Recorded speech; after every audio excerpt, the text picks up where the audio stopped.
Hi, I'm Doc Jenni. Join us in the Green Hornet as we travel the back roads of beautiful North Idaho. Every day is different, challenging, and never boring as we see all the farm animals, big and small.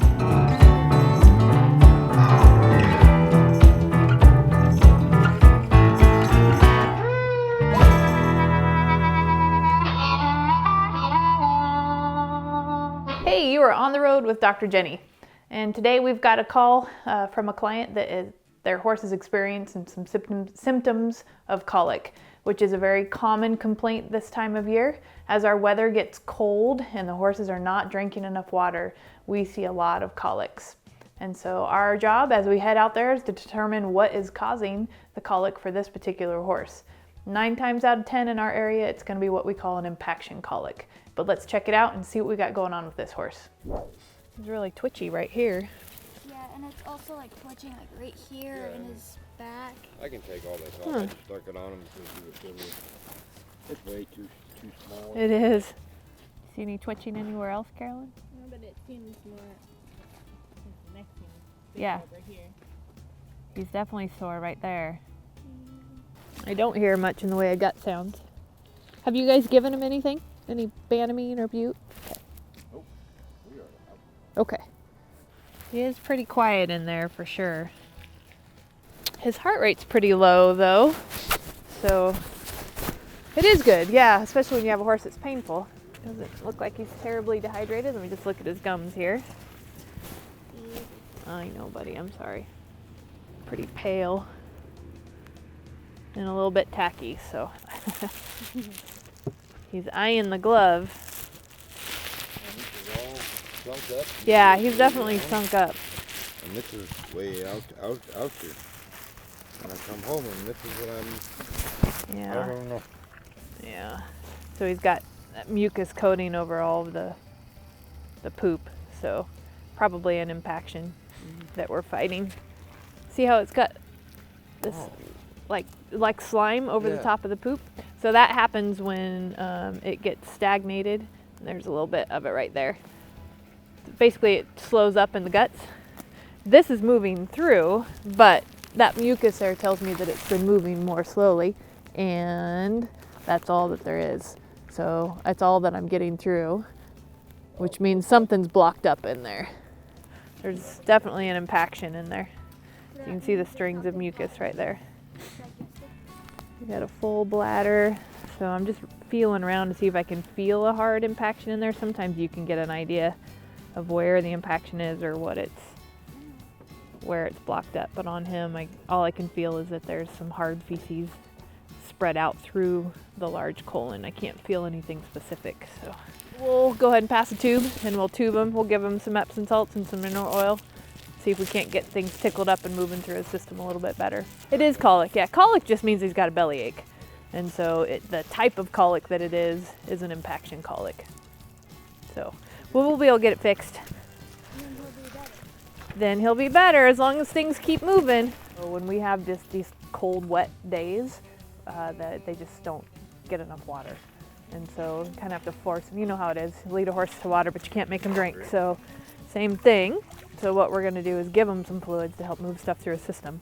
So one of the things that I recommend, especially for older horses or when the weather is like this, is that you feed some salt every day. That helps to continue to make them to drink. Or do a soaked feed like beet pulp, which adds a little bit of water to their diet as well. Not gonna feel good. No, he's not gonna like it very much, but we'll try and be quick. What? What? Sorry, little buddy.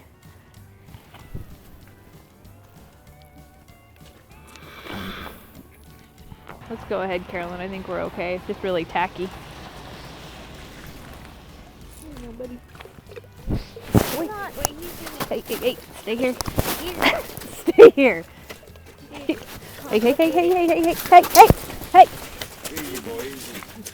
Quit. Can't do that when I'm pouring you a drink. No. I don't like that. You're fine.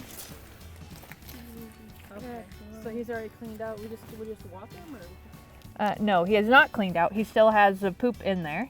It's stuck, which is why he's uncomfortable. So I'm going to give him some fluids and some mineral oil to try and move stuff through his system. So with these impactions, as long as stuff gets moving, then they should be fine. It's when the impaction doesn't move and the guts start to die around the impaction that we can run into trouble. So it can still be fatal if it doesn't get better. But usually if we can keep them comfortable and give them some time and get some fluids into them, then they usually do pretty well. Will this be enough fluid, or? Hopefully, especially if we can get him drinking a little bit. He's a little bit dehydrated, but it could be worse. I only want you to walk him if he's cramping and wanting to roll. It's okay if he lays down, but if he's wanting to thrash or roll, then you have to walk him until the pain passes a little bit. But you can overwalk these guys, and especially an older horse, it can be really hard on him. So we got to give him some time to rest. There you go, buddy.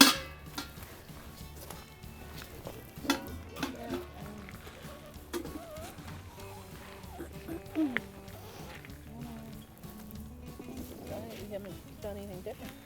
No, it's just what it's like this time of year. Like we had suspected, this horse was suffering from what we call an impaction colic.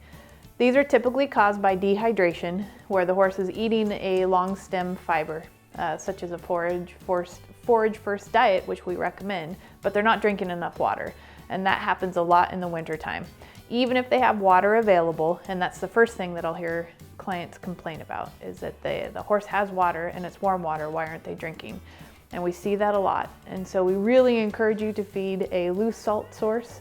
On an older horse that has a tendency to have any dental pain, it's a good idea to feed a soaked feed as well, so they're kind of forcing some water into them. But impaction colics, unfortunately, are very common. So increasing the amount of water that your horse is drinking as much as he can is very important to make sure that they're staying hydrated. And we do that by adding a loose salt to their grain or over the top of their hay, because just a regular salt block's not enough. And always, when your horse is experiencing any symptoms of colic, such as off feed, kicking at the belly, rolling, or laying down a lot, you always want to call the veterinarian right away. These are so much easier to fix if we get there early. You've been watching On the Road with Dr. Jenni. Thanks for traveling along with us, and we'll catch you next time. Hey everybody, thanks for riding with us in the Green Hornet today. This is Doc Jenni signing out. If you like what you saw, be sure and follow us in the Green Hornet with Tormund, out on the road with Doc Jenni. Just click the link below and follow us along on our journeys. See you later.